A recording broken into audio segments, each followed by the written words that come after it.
Stearinlys er sindssygt hyggeligt. Til gengæld så stopper hyggen i det øjeblik, at man spilder det smeltede stearin ud på tekstil. Mit navn er Louise Grønhøj. Jeg er rengøringsekspert, og jeg vil gerne forklare dig, hvordan du nemt og effektivt kan fjerne pletter af stearin. Det du skal tænke på, det er kulde, det er varme og eventuelt acetone. Normalvis gælder det jo før, jo bedre i forhold til at pletfjerne.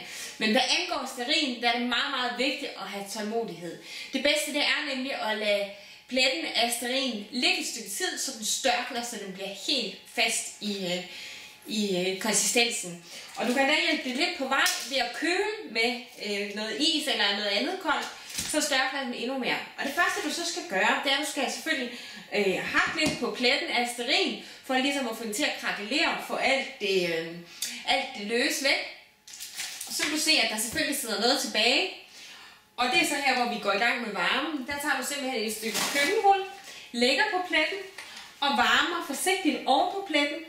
Ikke mere end at overfladen selvfølgelig kan tåle, men du luner på det, så pletten den ligesom bliver opløst igen, så stearinen den smelter. Og så vil du så have stearin til at sidde tilbage her i dit køkkenrulle. Det gentager du nogle gange.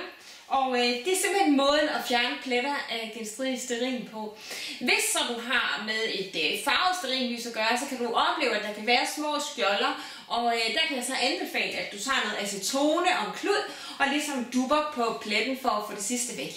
Det der er vigtigt her, det er, at du gnider rundt i pletten, men at du dupper fra ydersiden og indad mod pletten, for ligesom at opløse og fjerne. Jeg ved, at metoden den fungerer, og nu er fiffet hermed givet videre til dig, så jeg håber, at du nemt og effektivt kan fjerne eventuelle pletter af stearinlys. Ha' det godt. Hej hej.